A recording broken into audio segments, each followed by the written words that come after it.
What if what you call love isn't a feeling, but a need for achieving immortality? Valentine's Day is almost here. The dating app algorithms are working overtime. But beneath all that noise, there's an interesting question that we rarely ask. When you say you want love, what do you actually want? Plato's Symposium is a gathering of ancient Greek philosophers who are discussing this very same question. And at some point, someone enters the conversation and says, "You are speaking of love as if it's a god. However, you haven't even defined what love is." The dialogue takes place during a dinner party at which the guests agree to deliver speeches about love. As the evening continues, the conversations become more chaotic. They discuss and argue what love is and why Socrates believes love is ultimately the driving force behind human life, from biology all the way to philosophy and science. We are also going to focus on this concept of so-called Platonic love and why what we call Platonic love today is almost the opposite of what Plato meant. All right, let's start by focusing on the first uncomfortable claim about love. Love is not fulfillment,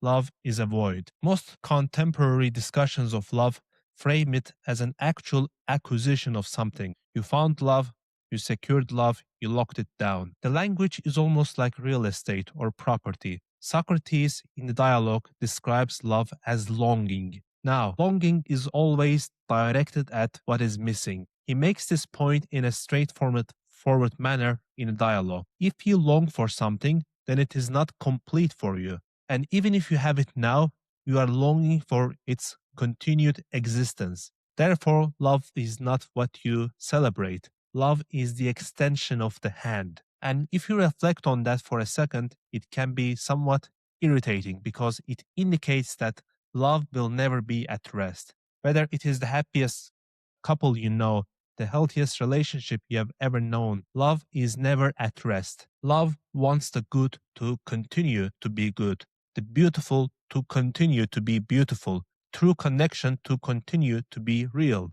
Thus, in a sense, there is an inherent anxiety in love. It is a feature rather than a bug. So that's a painful realization if you have constructed your entire romantic worldview on the notion of finally having arrived somewhere, finally being done, finally being complete with that specific person that you call soulmate. Almost as if securing that perfect other half that you have been missing, which brings us to another interesting idea from the dialogue, the notion of the perfect other half. This idea of the perfect other half sits at the emotional center of the symposium. Socrates recalls the myth of how human beings originally were fully formed and even had extra limbs and faces. They were once whole, powerful, excessive, and arrogant. Eventually, though, Zeus punishes their arrogance by cutting them all in half. As a result, we are forever separated from that perfect other half, and each half seeks out its other half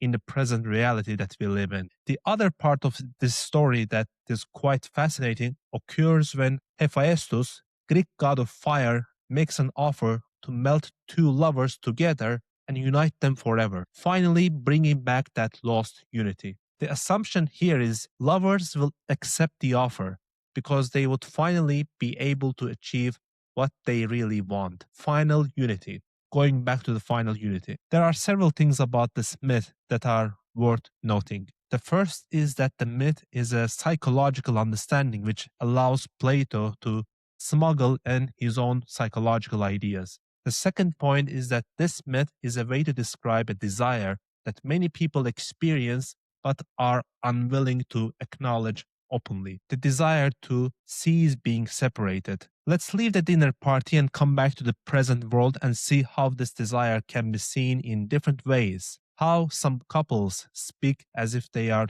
two soulmates that have fused into a single mind. How people become offended when their lover thinks a private thought that does not include them. How people refer to someone else as their other half, as if it is romantic. In reality, though, this expression of love may be a confession. I do not wish to bear the weight of my own existence. I lack something. Plato's dialogue is a is provocative because it raises the desire for union first and then asks, union with what? Is it a union with another person, or is it union with something much deeper and more primal than another person? After all, Plato writes that our souls only darkly and doubtfully sense there's something deeper. Okay, if love is reaching, then the question becomes unavoidable. What is it reaching for? In my opinion, Plato's answer to this is both brilliant and controversial. So the idea of love as a diamond,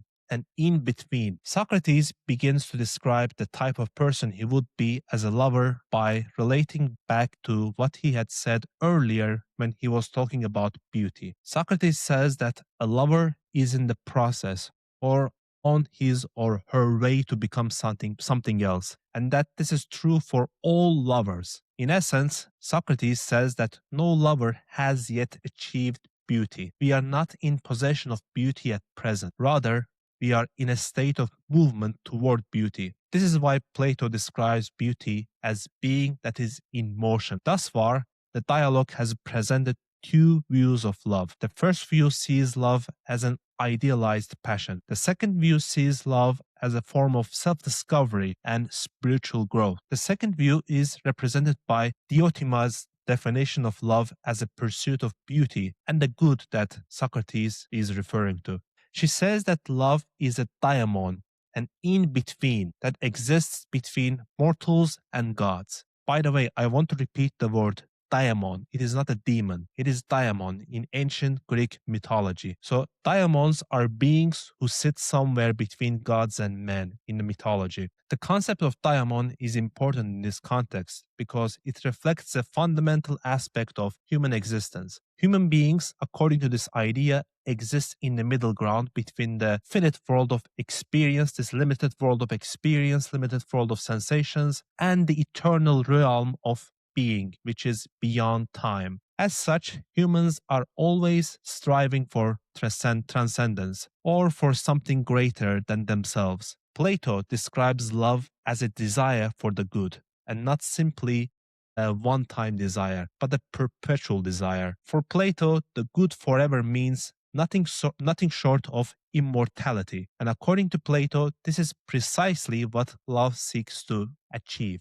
It is currently stuck in the state of in between, hopelessly trying to reach the world of eternity via love. This is where you begin to understand why the Symposium is not primarily concerned with roses and candlelight, but rather love as a method by which mortals seek contact with the eternal world of God, unchanging world. Now, here is the interesting part. Contact with the eternal may occur via offspring, fame, art, legislation, ideas, virtue, or any other object or activity that endures beyond one's own mortal existence. So when you create art, when you engage in science, when you build schools or institutions, you are trying to create something beyond yourself, and you are using love as a method for achieving that eternity. This is where Diotima claims that humans are continually giving birth, physically and spiritually, and that love is the desire to give birth to something beautiful, either the physical act of birth or the creation of an idea. Therefore, love in this way is understood as a creative force. If you are in love, you are pregnant with something you hope to bring to the world. Love is a source of creativity, and he holds lovers accountable for producing something worthy in the world through their relationships. Thus, love is not merely comforting. It is a source of pressure to create something of value. It does not necessarily require that each person in a loving relationship produce children, write books, or build institutions. Rather, love reveals to each person what they believe is worth creating in the world. If someone loves another person, what do they create around them?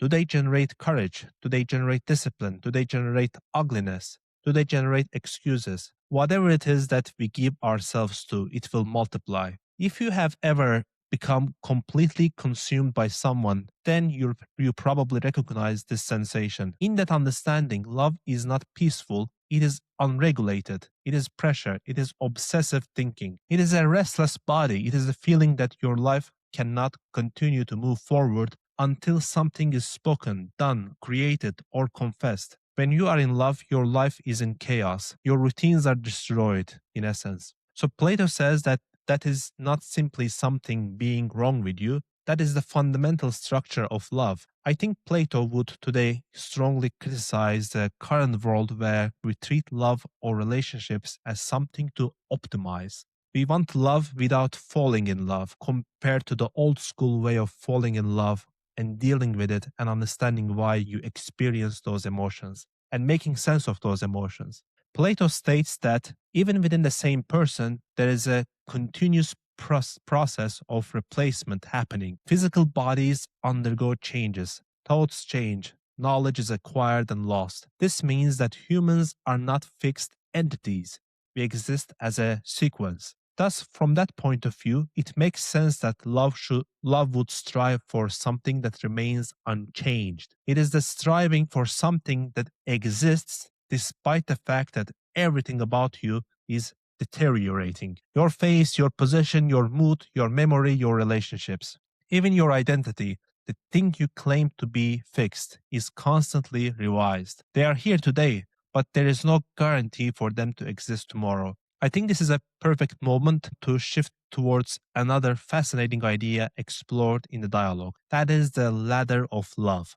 Diotima describes a process. You start with attraction to a beautiful body. Then you recognize the beauty in many bodies. Then you value the beauty of the soul over the beauty of the body. Then you move towards the beauty of practices, laws, institutions. Then the beauty of knowledge, science, and finally you arrive at the vision of beauty itself, which is absolute, separate, simple, and everlasting. Many people today use the term Platonic love as a euphemism for no sexual attraction, but it is not entirely accurate. Plato's ladder is a theoretical model for training desire to be directed upward in that journey of reaching beauty without being extinguished. And Diotima's language is graphic. She refers to the ultimate vision as something that lasts forever, does not change, is not relative, is not beautiful in one way and ugly in another, is not beautiful to some and ugly to others, is not a face or hands or any other physical part, but beauty itself, pure and unmixed. And the ladder of love is a journey towards that. Love begins in the senses, but it should not necessarily end there. The sensory analogy that would, I think, help understand this is the sense of smell. Initially, you smell one thing, it takes hold, it overwhelms you. Perfume, bakery, maybe coffee. As you continue to explore, you begin to identify layers, notes, and patterns. You develop this ability to distinguish cheap sweetness from complexity. You develop the ability to recognize the components. You become less easily deceived. You did not lose sensitivity, you gained sensitivity, but in a broader way. This is what the ladder is attempting to accomplish with desire. Now, the modern dating culture, particularly the app based dating environment, is essentially a system to keep you at the first level of the ladder. One person, next person, swipe, new face, new hands, new voice, new green flags, new boundaries, and you may convince yourself that it is an intentional dating, but a large amount of what is occurring is simply a revolving door of the same senses. If your desire remains static and does not progress beyond this specific phase, the specific social status, the specific rush, then love becomes a cycle. Cycles feel like destiny until you notice that they are simply repetition. You match with someone, you go on a date, you don't like that person, you repeat this process over and over again in the search for novelty. Plato's ladder of love is an effort to break repetition, but the dialogue doesn't stop with the evolution of individual desire. There is another idea from the dialogue that is significant since it illustrates that love is not solely individualistic but cosmological, and that is the idea of love as a harmony that runs through everything. There is a speech that talks about love like it is a fundamental law of nature, a force that creates balance and order. It describes how love creates order in medicine, music, seasons, and everything. The main point is love is a way of creating order, of bringing things into balance, of tuning. In this understanding, many relationship failures are not due to lack of attraction, they are due to poor tuning. Two people may be attracted to each other, but will be rhythmically incompatible. One person may move at a rapid pace, and the other person may move at a slower pace. One person may want constant verbal communication, and the other person may prefer silence. One person may think conflict is intimacy, while the other person thinks conflict is a danger. And what many people refer to as chemistry is simply when two nervous systems sync for a short period of time. Then real life intervenes and the beat changes. However, Plato's dialogue does not allow us to idealize harmony for very long. The dialogue continues to go back to the harsher aspects of love. Love is not comfortable harmony. Love is the in between. Love is lack. Love is hunger. This creates a major tension. Is love focused on developing virtues and improving ourselves, or is that just a rationalization of our desires? So the dialogue has a couple of different forms of love that are defined by how high they aim, and which form of love is based on character and which is based on the body. It becomes intertwined with social norms, a person's reputation, a person's position of power, and the way people often use relationships as a status game. One type of love is when a person says, I'm attracted to you and I want to get to know you better. That's the type of love where the attraction to another person is in part because of their mental qualities and integrity. On the other hand, the other type of love is when a person says, I want to experience the thrill of you. I want the excitement of having an attractive partner. That can be very alluring and it can be poetic, but it is fleeting and it vanishes as soon as the infatuation wears off. Therefore, the issue then becomes, what is the relationship doing to the desire? Are you using it to make the desire stronger, or are you just fueling it like a drug? Now, why does this matter for your Tinder profile? There's a whole class of dating practices that are simply procurement. A person is shopping for a set of traits. I need someone who's emotionally available, someone who's secure, somebody who has done the work. Then along comes somebody who uses the right jargon, and you mistake the ability to speak the language for actually possessing those characteristics. It is as though you are getting seduced by a LinkedIn profile. Plato wrote this dialogue much earlier than any of this took place, but he continues to hit the same nerve. Not all that feels like love is striving for the good. Sometimes it is striving for ownership. Sometimes it is striving for social validation. And sometimes it is striving for the comfort of not being alone with oneself. So far, we've developed a pretty robust outline of the theoretical framework. However, the conversation takes the most wonderful and bold step. It introduces a human grenade into the room. Up to now, during the dialogue, love has been an idea. Then someone walks in who has lived it and failed it miserably. And that person is Alcibiades. After the big philosophical speeches, a drunk man named Alcibiades bursts in and gives a speech about Socrates. This section, as far as Alcibiades' drunken speech is concerned, is essential to understanding Plato's Symposium. This is because Alcibiades embodies a test case for Plato's ideas about love. The drunken man describes Socrates as a type of statue that, when opened, contains something divine. He compares Socrates to gods. Socrates, according to this drunken man, has the ability to enchant through words. Then he says something rather brutal. He says that Socrates made him feel ashamed of his own life when he rejected him. That statement shows a kind of love that is different from merely desiring sexual pleasure.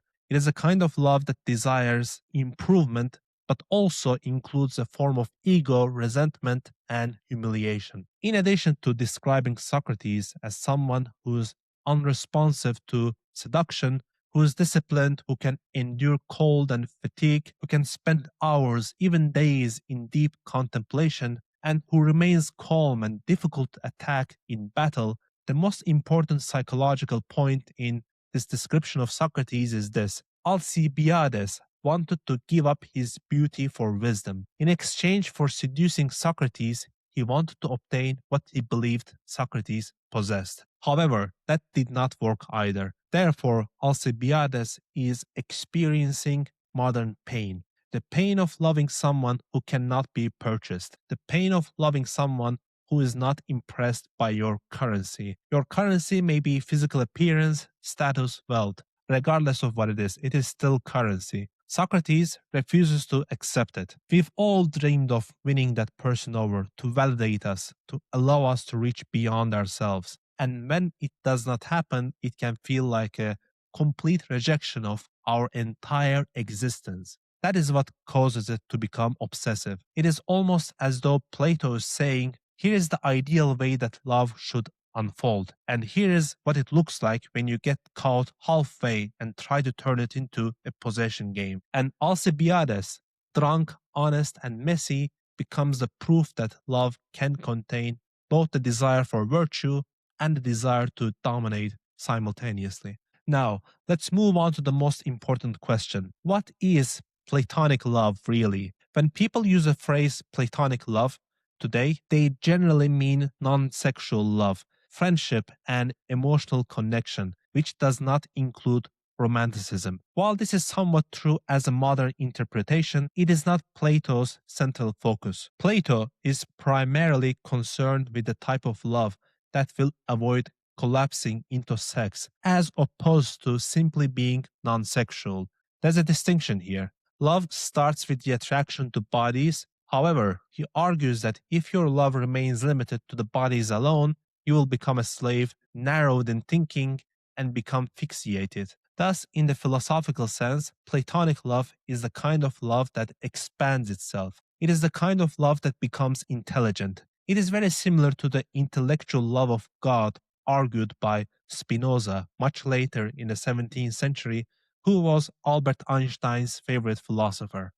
It is the kind of love that seeks something greater. This is not necessarily about being morally superior, but rather acknowledging the trajectory of your desires. Many individuals have desires that never mature. Instead, they become increasingly adept at concealing them. They can speak in terms of values, alignment, and secure attachment, while choosing partners as a teenager might choose shoes based upon their appeal to the eyes and the dopamine rush they generate. Plato is asking, are you moving upward in the ladder of love, or are you merely repeating yourself? As we come near to the end, let's slowly start summarizing main ideas. As argued earlier, if love is a form of lack, then loving is consistently striving to fill that void. What is love trying to reach for in that case? There are times that love is trying to find the person themselves, their presence, their characteristics, their intellect. And there are times that love is seeking out the good, the beautiful, the permanent, and the individual is merely a means by which we experience those things. That is an unsettling realization because it can give us feelings of guilt, like we are simply using individuals as stepping stones. Plato stating that our attraction to certain types of people can be the first step towards learning. It may be the first step towards moving away from narrow desires to broad desires. In contemporary culture, however, we tend to create the opposite. Contemporary culture teaches you to take desire and translate it into identity. I want this, therefore I am this. My type is this and this. If your type is stable, then your life is predictable. You are no longer a lover. You have become a consumer with specific preferences. Plato, however, is asking for something unpredictable. What if desire was not an identity, but a teacher? What if your repeat patterns were not just what you like, but rather signs of what you are missing? And what if the primary question wasn't, do I love you, but instead, what am I going to learn through loving you? The symposium ends with quiet brilliance. All the speeches are finished, The debates are over and people pass out. But Socrates is awake. He continues on with his day as if nothing had happened. So at this point, let us revisit the question we started the episode with. What if what you call love isn't a feeling but a need for achieving immortality? Plato argues that love is defined by what it lacks. It reaches for what it does not have. The Symposium implies that the direction of desire shows you what you believe are beautiful, good, worthy, eternal. Your highest aim in life is your love, and it reflects back on you what you value and desire the most. And the point about immortality is essentially Diotima's thesis. Love is connected to a desire to generate, to create, to outlive oneself, whether through body or soul, through children or works or virtues. Since we cannot live forever, but we are in this state of confusion due to lack of connection to the eternal world of ideas. Valentine's Day is a curious cultural tradition. It asks you to celebrate love as sweet. Plato shows you love as hunger. You are a limited being reaching for something that seems infinite. Are you using love to ascend or to hide? If Plato is correct, love is not merely a hiding place, but either hopeful or hopeless effort to cling into immortality. Good luck out there, Valentine's Day listeners. Be kind, be sharp, and maybe ask yourself one honest question before you hit send on that text. What am I truly trying to reach for? Thank you for listening or watching. If you want to stay updated on future episodes, you can follow the show on YouTube, Spotify, or Apple Podcasts. Please also consider leaving a like on YouTube or a 5-star review on Spotify, as this helps the show reach a lot of people. You can also leave comments if you have any personal thoughts on the topics discussed during the episode. More conversations and solo episodes are on the way in the following weeks, and following the show is the best way to be notified about them. If you would like to reach out to me directly, you can DM me at philosophy.everyday on Instagram. Thanks again for watching, and I'll see you in the next one. Bye.